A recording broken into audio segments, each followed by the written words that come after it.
Hello everyone and welcome to chemistry classes. आज की video एक छोटी वीडियो होगी, छोटा टॉपिक डिस्कस करेंगे बट मोस्ट इम्पॉर्टेंट टॉपिक है। या इस टॉपिक से आपके कॉम्पिटिटिव में भी काफ़ी क्वेश्चंस बनते हैं, डायरेक्ट आपसे शेप पूछी जाती है मॉलिक्यूल्स की। तो जब भी आपके पास मॉलिक्यूल्स है, आप हर एक मॉलिक्यूल की डिफरेंट डिफरेंट शेप होती है। तो उस शेप को कैसे एक्सप्लेन किया गया, तो एक थ्योरी दी गई जिसको हम बोलते हैं valence shell electron pair repulsion theory. तो इस थ्योरी के बेसिस पे हम एक्सप्लेन करने की कोशिश करेंगे कि डिफरेंट डिफरेंट जो हमारे पास मॉलिक्यूल्स होते हैं उनकी शेप किस तरह की हो सकती है। सो शॉर्ट फॉर्म में हम इसको वेस्पर थ्योरी बोलते हैं। बेसिकली क्या एक्सप्लेन करती है, ये एक्सप्लेन करती है मॉलिक्यूल्स की शेप के बारे में। अब हमारे पास मॉलिक्यूल्स किस तरह से बन सकते हैं। मिनिमम 2 एटम्स चाहिए हमें मॉलिक्यूल बनाने के लिए, और 2 से ज़्यादा एटम्स भी हो सकते हैं। तो जब 2 एटम्स हैं तो सपोज ए बी के कॉम्बिनेशन से मेरे पास एक मॉलिक्यूल बना है, तो इन दोनों को इक्वल प्रायोरिटी मिल रही है। But AB2 type of molecule आ जाए तो इसमें 3 एटम के कॉम्बिनेशन से मॉलिक्यूल बना है। तो ऐसे केसेस में मतलब जहाँ पे हमारे पास 2 से ज़्यादा एटम्स के कॉम्बिनेशन से मॉलिक्यूल बना है, वहाँ पे हम एक एटम को as a central atom consider करेंगे और बाकी जो एटम होते हैं वो सेंट्रल एटम को सराउंड करके रहते हैं। तो जो सेंट्रल एटम होता है वो बाकी एटम से लिंक्ड होता है, but by which bond? Covalent bond. हमें पता है डिफरेंट टाइप के बॉन्ड्स होते हैं। कोवलेंट बॉन्ड होता है, आयनिक बॉन्ड होता है, देन कोऑर्डिनेट कोवलेंट बॉन्ड होता है, बट स्पेशली हमें मेंशन किया है कि कौन सा बॉन्ड होगा उनके बीच में, कोवलेंट बॉन्ड। अब जब सेंट्रल एटम, हमने बोला कि यहाँ पे सेंट्रल एटम है, सपोज AB2 मॉलिक्यूल ले रही हूँ मैं, तो ये A मॉलिक्यूल सेंट्रल एटम है और ये B2 मॉलिक्यूल अब किस तरह से इसको सराउंड करेंगे, इस शेप में सराउंड करेंगे, या वो डायरेक्टली स्ट्रेट चेन तरह की तरह बनाएंगे, या वो एक दूसरे के 90 डिग्री के एंगल पे होंगे, किस तरह से उनकी अरेंजमेंट होगी, वो सब डिपेंड करेगा कि कितने नंबर ऑफ इलेक्ट्रॉन पेयर्स हैं। हमें पता है जब भी एक बॉन्ड बनता है तो मिनिमम 2 इलेक्ट्रॉन्स तो उनके बीच में होंगे ही होंगे, 2 एटम्स के बीच में एक बॉन्ड बनाने के लिए। तो हमने क्या किया, उसको कैटेगराइज कर दिया। अब जितने भी जो सेंट्रल एटम है उसके पास जितने भी इलेक्ट्रॉन पेयर हैं वो सारे के सारे बॉन्ड बनाने के लिए यूज़ नहीं होते हैं। कुछ मॉलिक्यूल्स होते हैं जिनमें यूज़ हो जाता है, कुछ एक मॉलिक्यूल्स होते हैं जिनमें यूज़ नहीं होते सारे के सारे। तो जो यूज़ हो जाते हैं उनको हम बोल रहे हैं शेयर्ड पेयर ऑफ इलेक्ट्रॉन्स, और जो नहीं यूज़ हो रहे हैं उनको हम बोल रहे हैं unshared pair of electrons. Shared pair of electrons को हम बॉन्ड पेयर भी बोलते हैं क्योंकि वो बॉन्डिंग में इन्वॉल्व हैं, और जो बॉन्डिंग में इन्वॉल्व नहीं हैं, एज अ फ्री एग्जिस्ट कर रहे हैं वो अनबॉन्डेड अनशेयर्ड स्टेट में, तो उनको बोलते हैं हम लोन पेयर। और ज़रूरी नहीं है कि हर एक मॉलिक्यूल में आपको लोन पेयर मिलेगा मिलेगा, but for sure bond pair तो मिलेगा मिलेगा, क्योंकि अगर बॉन्ड पेयर नहीं होगा तो बॉन्ड फॉर्मेशन नहीं होगी एंड फाइनली मॉलिक्यूल नहीं होगा वहाँ पे। बट अगर कुछ एक मॉलिक्यूल्स हैं जहाँ पे लोन पेयर भी प्रेजेंट है बॉन्ड पेयर के साथ साथ में, तो वहाँ पे जो है वो मॉलिक्यूल की शेप थोड़ी डिफरेंट हो जाती है। तो वो किस तरह से डिफरेंट होगी वो आगे डिस्कस करेंगे। अब होता क्या है, मॉलिक्यूल कोई भी चीज़ है, नॉट ओनली इवन मॉलिक्यूल, हर एक चीज़ यूनिवर्स में एक स्टेबल स्टेट में रहना चाहती है। और स्टेबल स्टेट से क्या मतलब है कि उसकी एनर्जी मिनिमम है। अब हमारे पास ये AB2 टाइप ऑफ अगर मॉलिक्यूल ले लूँ मैं, तो अगर उसमें एक लोन पेयर है और 2 यहाँ पे बॉन्ड पेयर हैं, या इस तरह से शेप है इसकी, तो ये एक बॉन्ड पेयर है, ये दूसरा बॉन्ड पेयर है, और ये एक लोन पेयर प्रेजेंट है। तो हमें पता है इलेक्ट्रॉन पेयर्स सेम चार्जेस मतलब रिपेल करेंगे एक दूसरे को, तो रिपल्शन होगी उनके बीच में। तो क्या होता है, जो मॉलिक्यूल में जो बॉन्ड पेयर हैं और लोन पेयर हैं वो खुद को इस तरह से अरेंज करते हैं स्पेस में कि उनके बीच में मिनिमम रिपल्शन हो, और जब मिनिमम रिपल्शन होगी तो मैक्सिमम स्टेबिलिटी और या फिर मिनिमम एनर्जी अटेन करेगा वो मॉलिक्यूल। तो क्या होगा, हमारे पास रिपल्शन होगी मॉलिक्यूल्स के बीच में, तो वो दूर दूर अरेंज होंगे। अब जितना ज़्यादा पॉसिबल डिस्टेंस उनके बीच में होगा उतनी ही ज़्यादा उस मॉलिक्यूल में स्टेबिलिटी आएगी, और जिस स्टेबल स्टेट में वो एग्जिस्ट करेगा फाइनली वही हमारे पास वो शेप काउंट होगी उस मॉलिक्यूल की। अब एक और पॉइंट आता है कि हमारे पास जो सेंट्रल एटम है वो सिमिलर टाइप ऑफ मॉलिक्यूल से सराउंडेड है या वो डिफरेंट टाइप ऑफ मॉलिक्यूल से सराउंडेड है। जैसे AB2 टाइप ऑफ मॉलिक्यूल है, ये ABC टाइप ऑफ मॉलिक्यूल भी हो सकता था। उसमें लेट A जो हमारा सेंट्रल एटम है और वो B और C से सराउंडेड है। तो जब वो मॉलिक्यूल में जो सेंट्रल एटम है वो सिमिलर एटम से सराउंडेड है एंड सिर्फ और सिर्फ बॉन्ड पेयर से सराउंडेड है, तो क्या होगा, जितनी रिपल्शन यहाँ से फील होगी उतनी ही रिपल्शन यहाँ से इस सेंट्रल एटम को फील होगी और सिमिलर रिपल्शन की वजह से एक सिमेट्रिकल शेप बनेगी, या हम बोल सकते हैं एक रेगुलर ज्योमेट्री हमें मिलेगी। किस केस में मिलेगी? जहाँ पे सिमिलर एटम्स होंगे and only bond pair he present होंगे। बट अगर हमारे पास जो सेंट्रल एटम है वो डिफरेंट एटम से सराउंडेड है, तो हो सकता है बी की वजह से कुछ ज़्यादा रिपल्शन आ रही हो, बट सी की वजह से उतनी ज़्यादा रिपल्शन नहीं आ रही हो, तो हमारी शेप जो है वो रेगुलर नहीं रहेगी, क्योंकि एक साइड से ज़्यादा फोर्स लगेगी या एक साइड से ज़्यादा रिपल्शन फील हो रही है, दूसरी साइड से ज़्यादा रिपल्शन फील नहीं हो रही है। और सेकंड केस क्या हो सकता है कि उस मॉलिक्यूल में अगर जो सेंट्रल एटम है उसके पास बॉन्ड पेयर भी है और लोन पेयर से भी वो सराउंडेड है, तो डिफरेंट रिपल्शन मिलेगी एंड इररेगुलर, या जिसको हम डिस्टॉर्टेड ज्योमेट्री बोलते हैं, वो मिलेगी, एक रेगुलर ज्योमेट्री नहीं मिलेगी।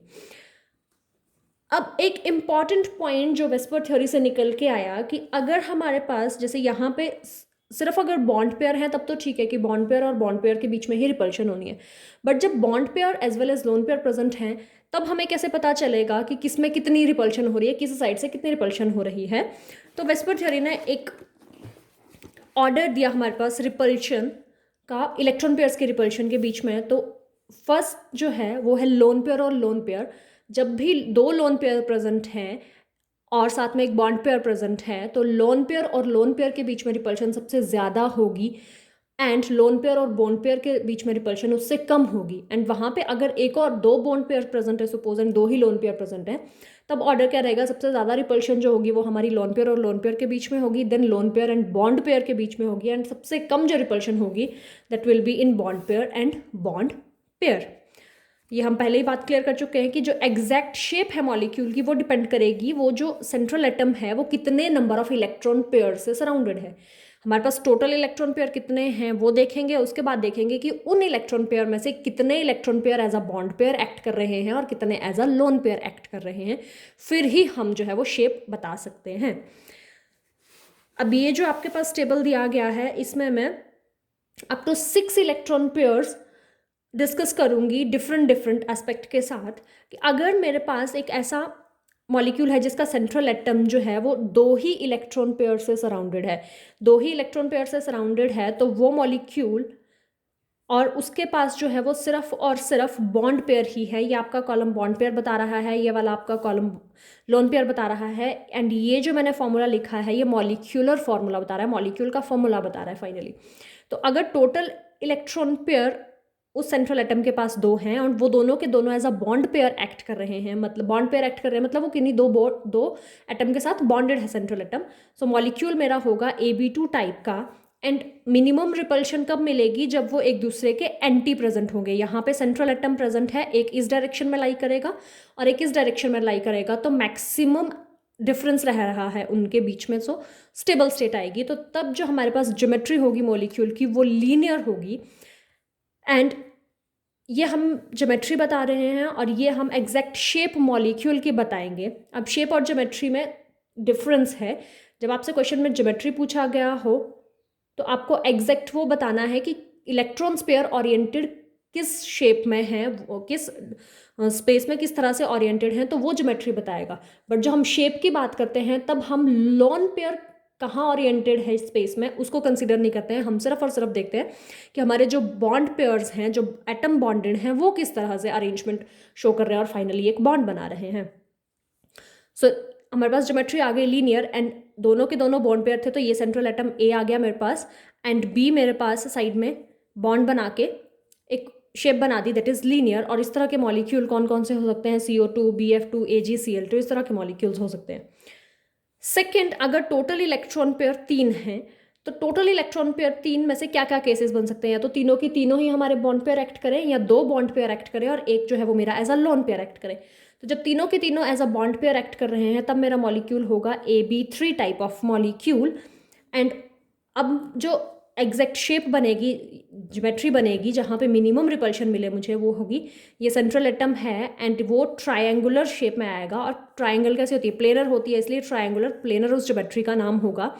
एंड जब तीनों के तीनों बॉन्ड पेयर एक्ट कर रहे हैं तो शेप भी मेरे पास ट्रायंगुलर प्लेनर ही होगी। बट जब मेरे पास बॉन्ड पेयर हैं वो दो एक्ट कर रहे हैं बट उनमें से एक जो है वो अब लोन पेयर एक्ट कर रहा है, तो ज्योमेट्री तो ट्रायंगुलर प्लेनर ही रहेगी, बट अब शेप आप पे फोकस करना, शेप चेंज हो जाएगी। शेप कैसे चेंज होगी, जो ये मेरे पास शेप थी, अब यहाँ पे कोई एटम ना हो के यहाँ पे ये बॉन्ड पेयर नहीं है, ये फ्री लोन पेयर की तरह एक्ट कर रहा है। सो ये मैंने लोन पेयर शो किया हुआ है और ये 2 एटम्स है। तो अगर आप इसको इग्नोर कर दें तो हमारे पास शेप किस तरह की बन रही है, ये सेंटर में ये ए है, यहाँ पे बी है और ये भी दूसरा एटम बी है। तो ये कुछ वी शेप, उल्टा वी बन रहा है, जिसको हम बोलते हैं बेंट हो रहा है, लीनियर से बेंट शेप में आ रहा है। इसलिए इस मॉलिक्यूल की शेप जो हो गई, इस तरह के मॉलिक्यूल्स की जो शेप होगी वो होगी वेंट या फिर बी शेप। नेक्स्ट हम चलेंगे, जब हमारे पास टोटल इलेक्ट्रॉन पेयर 4 होंगे, तो जब 4 इलेक्ट्रॉन पेयर हैं हमारे पास, तो अब क्या क्या पॉसिबिलिटीज़ हो सकती हैं। या तो मेरे पास एक एज अ लोन पेयर चारों के चारों as a bond pair act करें, या फिर 3 बॉन्ड पेयर और 1 लोन पेयर एक्ट करें, या फिर 2 बॉन्ड पेयर और 2 लोन पेयर एक्ट करें। अब मिनिमम 2 बॉन्ड पेयर तो चाहिए ही हैं, तभी मॉलिक्यूल बन पाएगा हमारा। जब हमारे पास चारों के चारों as a bond pair act कर रहे हैं तो मॉलिक्यूल होगा AB4 टाइप का, एंड मेरी जो शेप होगी, ज्योमेट्री होगी, वो होगी टेट्राहेड्रल। अब ये टेट्राहेड्रल कैसी होगी, ये सेंट्रल एटम प्रेजेंट है यहाँ पे, ये आपका आउट ऑफ द प्लेन, ये वाला बॉन्ड जो है वो आउट ऑफ द प्लेन होगा, एक आपका इधर होगा, एक आपका इधर होगा, या एक आपकी तरफ को पॉइंट आउट करेगा। सो ये प्लेनर नहीं है, ये 3D शेप होती है। 2 इसमें प्लेन में लाई करते हैं, एक अबव द प्लेन होता है और एक आपके फेस वाली साइड को होता है टेट्राहेड्रल शेप में, ज्योमेट्री में, एंड शेप भी वैसी ही बन जाएगी। जब हमारे पास टोटल 4 इलेक्ट्रॉन पेयर में से 3 as a bond pair act कर रहे हैं and 2 as a lone pair act कर रहे हैं, तब मैं मॉलिक्यूल को जो फॉर्मूला बनेगा वो मेरा बनेगा AB3L। एल यहाँ पे एक लोन पेयर बता रहा है एंड B3 मतलब 3 बॉन्ड पेयर हैं। तब भी अगेन ज्योमेट्री तो टेट्राहेड्रल ही रहेगी, बट अब शेप में फ़र्क हो जाएगा। कैसे फ़र्क आएगा शेप में, हम यहाँ पे बॉन्ड पेयर एक हटा दें, एटम हटा दें और वहाँ पे लोन पेयर लगा दें। सो मैंने क्या कहा था, जब भी हम शेप देखेंगे हम सिर्फ और सिर्फ देखेंगे एटम्स कैसे बॉन्डेड हैं, हम लोन पेयर को कंसीडर नहीं करेंगे। तो अगर मैं इस एटम को कंसीडर करूँ तो ये कुछ इस तरह से शेप बना रहा है, एंड अगर मैं इसको रफली ज्वाइन करूँ तो ये कुछ पिरामिड शेप देगा मुझे। इस तरह से शेप मिलेगी आपको, इस तरह की शेप मिलेगी आपको फाइनली। सो कैसा है, ये पिरामिड की तरह है, और एक पिरामिड का जो एक फेस है वो ट्रायंगल जैसा है, सो इसलिए इस शेप का नाम हो गया ट्रायंगुलर पिरामिडल। नेक्स्ट वन, जब आपके पास 4 इलेक्ट्रॉन पेयर में से 2 एज अ बॉन्ड पेयर और 2 ही as a lone pair act कर रहे हैं, तो एक और बॉन्ड पेयर हटाओ और वहाँ पे लोन पेयर लगा दो। तो जब आप इसको हटाओगे अगेन ये पीछे जैसा ही बन गया जो प्रीवियस में हमने डिस्कस किया था, bent shape, and most common यहाँ पे एग्जाम्पल आ जाता है आपका वाटर। नेक्स्ट, जब आपके पास 3 इलेक्ट्रॉन पेयर्स होंगे, तो 3 इलेक्ट्रॉन पेयर होंगे, 5 इलेक्ट्रॉन पेयर होंगे, तो 5 इलेक्ट्रॉन पेयर में से अगर पांचों के पांचों as a bond pair act कर रहे हैं तो ये शेप बनेगी 3 आपके ट्रायंगल, एक प्लेन में लाई करेगा, एक अबव द प्लेन होगा, एक डाउन द प्लेन होगा। जैसे इस तरह से ये आपका सेंट्रल एटम है, तो एक बॉन्ड यहाँ बनेगा, दूसरा यहाँ, तीसरा यहाँ, चौथा अबव द प्लेन, पांचवा डाउन द प्लेन। सो इस तरह से होगी। एंड अगर मैं इस शेप को और बेटर ड्रॉ करूं तो ये आपका ट्रायंगुलर प्लेन आ गया जो एक प्लेन में लाई कर रहा है, एक अबव द प्लेन आ गया बॉन्ड, एक डाउन द प्लेन आ गया। तो अगेन ये जो शेप बनेगी आपकी वो बनेगी ट्रायगनल बाय पिरामिडल। एक पिरामिड आपका ऊपर बनेगा, एक नीचे बनेगा, इसलिए बाय पिरामिडल इस शेप को हम नाम दे रहे हैं। जब 5 के 5 electron pair as a bond pair act करेंगे, बट जब इनमें से एक जो है as a lone pair act करेगा तो हम एक बॉन्ड हटा देते हैं, तो यहाँ से बॉन्ड हट जाएगा, यहाँ पे लोन पेयर आएगा। अगेन हम क्या करेंगे, इसको कंसीडर नहीं करेंगे, जो लेफ्ट आउट बॉन्ड्स बचे हैं उनको कंसीडर करेंगे। तो this will give you seesaw shape. Next is, जब आपके पास 3 as a bond pair act कर रहे हैं और 2 electron pair as a lone pair act कर रहे हैं, तो यहाँ से 2 हटा दीजिए, तो आपके पास शेप कैसी बचेगी, it is just like T. जैसे आप टी बनाते हैं उस तरह से शेप बन रही है। यहाँ पे सेंट्रल एटम है और इन 3 पॉइंट्स पे एटम्स प्रेजेंट है जो इसको सराउंड कर रहे हैं। सो ये शेप हमें मिलेगी T shape. Next one is, जब आपके पास 5 में से 2 as a bond pair act कर रहे हैं और 3 as a lone pair act कर रहे हैं, तो अब 3 as a lone pair act कर रहे हैं और 2 as a bond pair act कर रहे हैं। लोन पेयर को अगर आप स्किप कर दो तो ये एक लीनियर शेप आ गई। लास्ट वन जहाँ पे हमारे पास इलेक्ट्रॉन पेयर्स 6 होंगे, तब किस किस तरह की ज्योमेट्रीज बन सकती हैं। ऑक्टाहेड्रल ज्योमेट्री बनेगी। ऑक्टाहेड्रल ज्योमेट्री कैसे बनती है? 4 आपके बॉन्ड्स जो हैं वो प्लेन में लाई करेंगे, एक अगेन अबव द प्लेन, एक अगेन डाउन द प्लेन। तो ये जो है 4, ये आपके एक प्लेन में लाई कर रहे हैं। ये वाला बॉन्ड अबव द प्लेन है and this bond will be down the plane. So octahedral geometry होगी एंड शेप भी ऑक्टाहेड्रल ही होगी मॉलिक्यूल की। बट जब इनमें से एक as a lone pair act करेगा तो यहाँ से कोई सा भी एक हटा दो, डाउन द प्लेन वाला हटा दो या अबव द प्लेन वाला हटा दो। तो मैंने अबव प्लेन वाला हटाया है। तो अगर आप नोटिस करें, इस ज्योमेट्री से ही नोटिस करें, तो एक स्क्वायर बच रहा है जो एक प्लेन में लाई कर रहा है, स्क्वायर प्लेनर स्क्वायर है, एंड नीचे एक पिरामिड बनेगा आपका। सो ये हो जाएगी आपकी shape square pyramidal. Last one इसका, जब आपके बॉन्ड पेयर 4 हैं और 2 as a lone pair act कर रहे हैं, तो आप अबव और डाउन द प्लेन दोनों को हटा दीजिए, तो आपके पास एक सिंपल स्क्वायर बचेगा। तो ये स्क्वायर, सॉरी यहाँ पे स्क्वायर प्लेनर होगा, नॉट स्क्वायर पिरामिडल।